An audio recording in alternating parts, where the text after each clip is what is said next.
बल्कि आपके द्वारा कोई परोपकार, सेवा, सत्कर्म, कोई प्रतिभापूर्ण कर्म होता है तो उसका प्रकाशन तो भगवान करा देते हैं। लेकिन व्यक्ति के द्वारा होने वाली आंतरिक भूलों को परमात्मा जितना क्षमा करता है, छिपाता है, गोपन प्रदान करता है, उतना संसार में कोई नहीं कर सकता। ये बात दूसरी है कि कभी कोई सूरदास जैसा कवि अपने आप ही भगवान के सामने ये कह दे कि मौसम कौन कुटिल खल कामी, भरभर उदर विषय को ध्याऊं जैसे शूकर ग्रामी, मौसम कौन कुटिल कामी। ये तो कोई परम संत दिव्य महापुरुष जिन्हें संसार की किंचित मात्र चिंता नहीं है, जो परमेश्वर को ही समर्पित हो गए हैं और जिन्होंने अपने मन पर विजय प्राप्त करने का यत्न किया। बहुत अच्छी बात पूर्व विद्वान महापुरुष से आप श्रवण कर रहे थे कि संसार की वस्तुओं, वृत्तियों, कर्म, प्रवृत्तियों, इन सबको बदलने में बड़ी कठिनाई है, लेकिन यदि आदमी भावांतर करे तो उसकी वो क्रिया भी परमेश्वर की अर्चना बन सकती। और यही प्रयत्न मनुष्य को संसार में करना चाहिए। जब इस प्रकार का मन में विचार आ जाता है तो स्वाभाविक रूप से धीरे धीरे मनुष्य देखता है कि संसार में वास्तव में विजयी कौन। बाह्य जगत में विजय की आकांक्षा रखने वाले व्यक्ति एक विजय को प्राप्त करने के बाद दूसरी विजय के लिए मचलने लगते हैं और विजय के क्षेत्र कभी समाप्त होते नहीं। जैसे किसी पर्वत श्रृंखला को देखने के बाद मैदान से जाने वाला व्यक्ति विचार करता है इस पर्वत श्रृंग पर मैं जाऊंगा तो निश्चित रूप से सर्वोच्च शिखर को प्राप्त कर लूंगा। बहुत प्रयत्न करने के बाद जब वो किसी एक शिखर पर पहुंचता है तो उसके बाद उससे भी कोई ऊंचा एक दूसरा शिखर दिखाई पड़ जाता है। यदि वो द्वितीय पर पहुंचा तो किसी तीसरे का दर्शन होता है। इस तरह से वे शिखर निरंतर और उच्च उच्च दिखाई पड़ते हैं और उसके श्रम का कहीं अंत होता नहीं।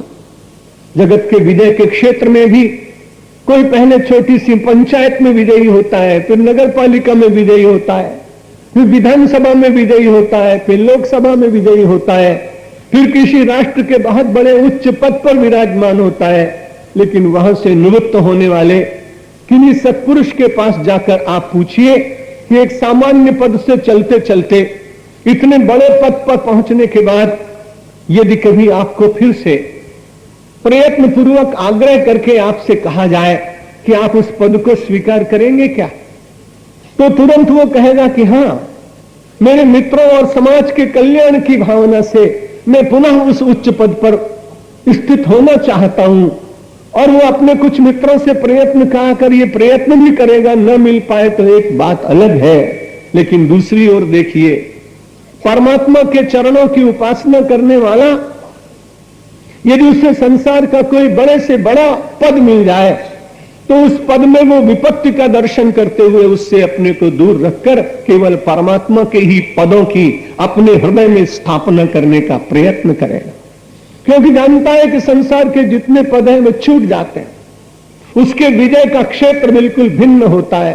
तरंति मातंग घटा तरंगम रणम बुधिम ये मैतेन शूरा शूरास्ते देह मनस्तरंगम देहेन्द्रियाम बोधि मिनम तरंति। शास्त्रकारों ने कहा युद्ध के मैदान में जाके आप कभी देखें तरंति मातंग घटा तरंगम। कोई योद्धा अपने कौशल से, अपने रण कौशल से हाथियों की बहुत बड़े झुंडों के बीच में उनको समाप्त करते हुए चलता चला जाता है। श्याम वर्ण के हाथी होते हैं, इसलिए उसने कहा घटा तरंगम। उन सारी घटाओं को पार करता हुआ चला जाता है। तरंति मातंग घटा तरंगम रणोम्बुधिम। समुद्र बताया, युद्ध का एक समुद्र है और उसमें हाथियों के उन बहुत बड़े समुदाय को पार करता हुआ योद्धा निरंतर आगे बढ़ता चला जा रहा है। तरंति मातंग घटा तरंगम रणोम्बुधिम ये मैतेन शूराहा। उस चिंतक ने कहा मेरी दृष्टि में वो बहुत बड़ा शूर नहीं है। क्यों नहीं है?